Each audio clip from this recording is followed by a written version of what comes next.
Olá, professor. Olá, professora, tudo bem? Estamos aqui para trazer alguns esclarecimentos com respeito aos nossos módulos, às nossas aulas sobre criacionismo. Eu sou Michelson Borges, está comigo aqui o professor Márcio Freiberg. E antes de você iniciar realmente o curso, seria bom ouvir o que nós temos a dizer sobre essas aulas e sobre o que nós produzimos lá em Galápagos. É muito importante que você compreenda que toda a dinâmica do processo de construção desse curso para você foi feito assim, não de maneira rápida, não de maneira relapsa, pelo contrário, nós estamos sempre nos aprimorando a cada vez mais. Mas é importante lembrar que não somos profissionais do vídeo, então muitas vezes pequenos erros conceituais podem aparecer ao longo do curso, não fique preocupado com ele. A ideia principal, o cerne da questão foi preservado. Em muitos momentos você vai perceber que o conjunto de informações que nós utilizamos foi violento. Muitas informações numa mesma fala. Fique tranquilo. De novo, a essência do conceito, vamos dizer assim, ela foi preservada. Bom, uma dificuldade que a gente teve lá, né, Márcio, foi tempo, né, e cansaço. Veja, nós tivemos uma gravação dessas que foi feita na borda de uma cratera, de uma caldeira, né, na ilha de Isabela, Serra Negra, né, vulcão Serra Negra. Nós caminhamos 10 quilômetros e tínhamos que voltar em tempo ainda para tomar um barco, né? Na verdade, a gente viajou 2 horas de barco para chegar lá. E a lancha foi complicadíssima. Alguns até passaram mal ali, né? Muitos foi meio complicado, né? Bom, e tínhamos um tempo então para voltar até a lancha para depois ir para a ilha onde estávamos hospedados. Bem, ali em cima do vulcão a gente fez algumas gravações. Agora, você imagine o que é depois descer correndo com os equipamentos nas costas, e quando eu digo correndo, é correndo mesmo, literalmente. Correndo mesmo, né? porque nós tínhamos horário. Exatamente. Então, assim, houve algumas situações que realmente cobraram de nós não só rapidez mental para gravar os vídeos, mas também preparo físico, né, Márcio? E a própria coerência em alguns momentos, em datas históricas, em eventos, eles não são lineares, eles estavam presentes na mente na hora que o formador estava construindo a sua ideia. Então, em alguns momentos, você vai poder perceber que o formador fala 4 situações e ele apresenta somente 3. Sim. Mas, de novo, o enfoque que eu pretendo deixar para você é esse. A ideia principal, ela não foi perdida, a sua essência foi preservada. Então, se em algum momento você perceber que existe, assim, uma dificuldade na informação, uma falha na informação, por favor, leve em consideração que todos os aspectos e todas as teorias tinham que ser abordadas naquele exato momento. E em muitos casos nós dependíamos também da locação.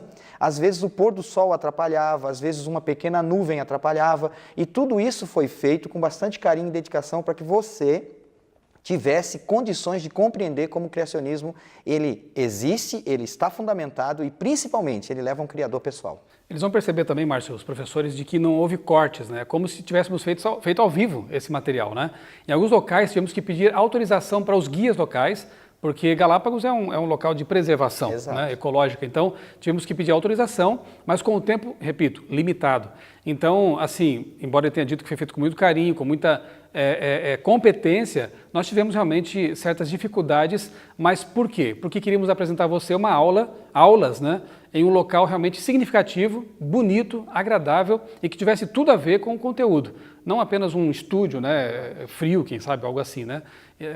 Foi realmente nas Ilhas Galápagos. Então, é bom que você leve em conta esses detalhes que a gente passou para você e assista realmente, aproveitando ao máximo esse material que foi feito com muito carinho para ajudar a enriquecer as suas aulas. Então, pequenos erros conceituais, informações fora do contexto histórico, de uma ordem cronológica e, principalmente, pequenas gafes. Normalíssimos, especialmente no ambiente que nós estávamos, gravando ao vivo para você.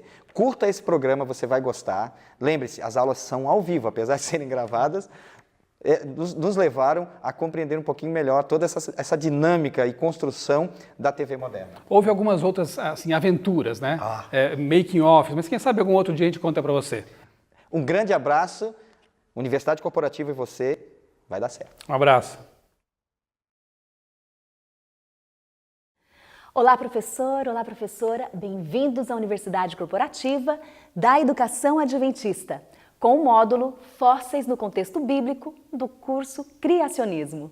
A primeira aula abordará o tema Harmonia entre a Ciência e a Revelação, com o professor Dr. Raul Esperante, do Geoscience Research Institute. Nós estamos a bordo de um barco no Oceano Pacífico para aprofundar mais os nossos conhecimentos sobre este tema tão rico. Acompanhe cada detalhe para aprendermos juntos.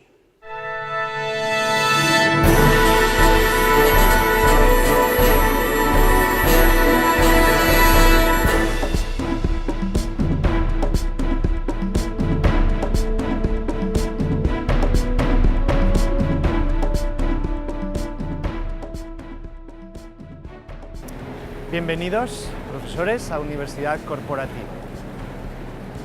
Me gustaría reflexionar con vosotros acerca de una dificultad común que a veces tenemos en las aulas con nuestros estudiantes. Se nos presenta la situación en la que surgen cuestiones difíciles que interrelacionan la fe con la ciencia. Por ejemplo, en los libros de texto que a veces usamos en ciencias naturales se presentan evidencias para la evolución y se presentan de una manera que parecen convincentes. ¿Cómo presentamos eso nosotros en las aulas de una escuela o un colegio cristiano? Podemos decir, podemos presentar evidencia que sugiere que la evolución no es cierta y que los organismos fueron resultado de la creación. Existe evidencia para la creación y el diseño inteligente. Pero fundamentalmente necesitamos aprender cómo presentar estos temas dentro del aula. Y eso es tan importante como lo que vamos a decir. En primer lugar, necesitamos mostrar un gran respeto hacia la ciencia. El estudiante debe darse cuenta de que nosotros, como profesionales de la educación, como científicos, biólogos, geólogos, químicos, profesores de ciencias, mostramos respeto y aprecio por los descubrimientos y los avances científicos. Al fin y al cabo, el estudiante se da cuenta de que la ciencia le ha proporcionado muchas cosas buenas en la medicina y en la tecnología. En segundo lugar, debemos inculcarles el aprecio y el respeto por la revelación bíblica. La palabra de Dios es para nosotros de igual importancia que la ciencia. Nos revela aspectos diferentes acerca de la vida, pero nosotros debemos mostrar un enorme respeto por ello. En tercer lugar, debemos mostrar que en realidad no existe conflicto entre uno y otro. No existe conflicto entre los datos de la ciencia y los datos de la escritura. Los conflictos surgen en las interpretaciones, en lo que llamamos los paradigmas. El paradigma naturalista, que trata de explicar todo en el contexto de la materia y la energía exclusivamente, como si no existiera nada más. La ciencia actual funciona en el marco naturalista, o también se le llama materialista. Materia y energía es todo lo que existe. No existe ningún ser superior o ningún espíritu. Pero nosotros sabemos que sí existe algo fuera de lo material, que está más allá de lo material. Podemos llamarle un ser divino, podemos llamarle Dios, y creemos además que tiene un poder creador, sustentador y puede cambiar la naturaleza de alguna manera. ¿Cómo integramos los dos? Es difícil en ciertas áreas y especialmente con ciertos temas de ciencias, pero no es imposible. Y nuestro estudiante debe saber que nosotros tenemos el ánimo, tenemos el deseo de poder armonizarlos sin rechazar ninguno de los dos. Necesitamos mostrarle que es posible ser un científico cualificado, un educador cualificado y al mismo tiempo tener fe y creer en la existencia de Dios y en su poder creativo. Y podemos hacer eso de diversas maneras. Tenemos las herramientas de la naturaleza que nos rodean. Vamos a tomar un ejemplo. En los argumentos para la evolución que nos presentan en los libros de texto comunes, encontramos los órganos vestigiales. Los órganos vestigiales en los animales y en las plantas son estructuras o órganos que parecen funcionar defectuosamente. Por ejemplo, el apéndice humano o la amígdala humana y algunos otros órganos y estructuras. El pulgar del oso panda, que parece ser muy pequeño y muy reducido y no sirve para gran cosa. En la teoría de la evolución se dice que esos órganos que parecen defectuosos y que funcionan mal son el resultado de un proceso naturalista de evolución por variaciones genéticas o mutaciones y selección natural.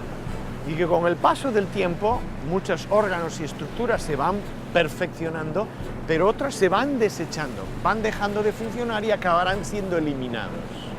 Los órganos vestigiales son dichos órganos que están siendo eliminados y la naturaleza todavía no ha conseguido eliminarlos. Entonces parecen encajar muy bien dentro del modelo evolutivo.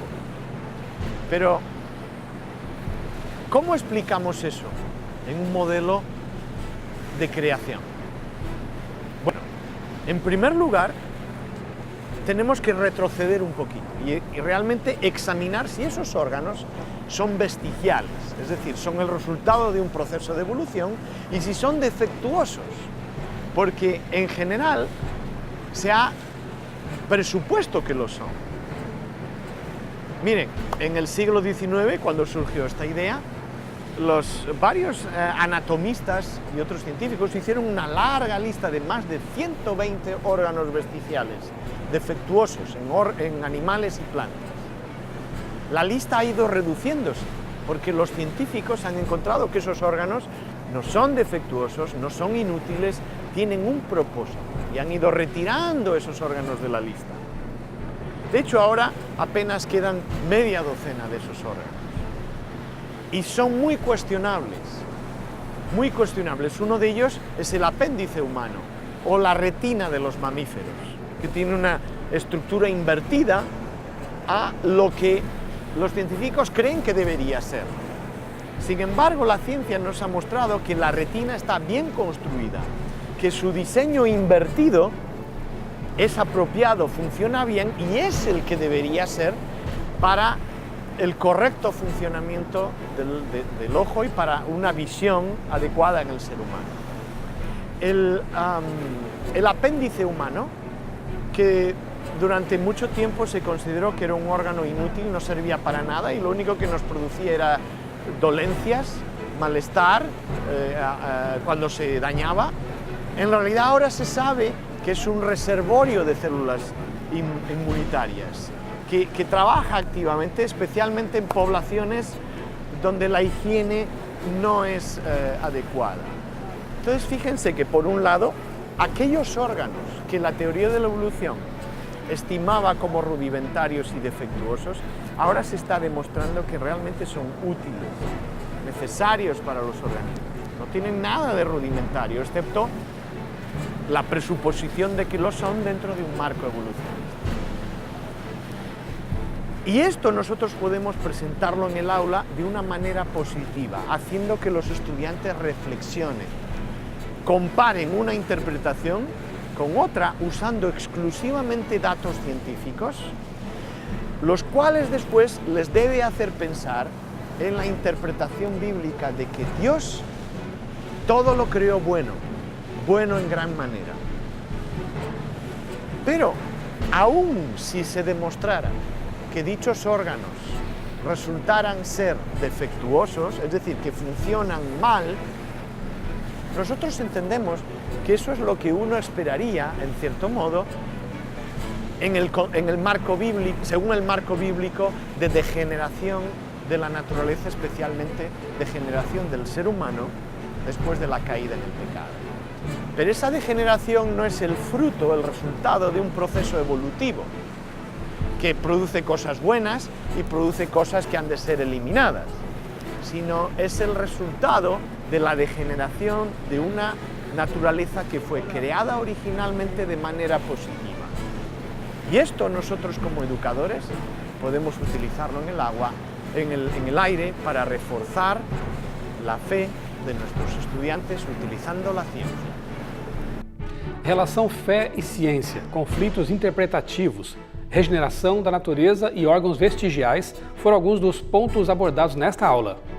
Teremos muito mais para aprender com o professor Raul Esperante nas próximas aulas. Continue conosco!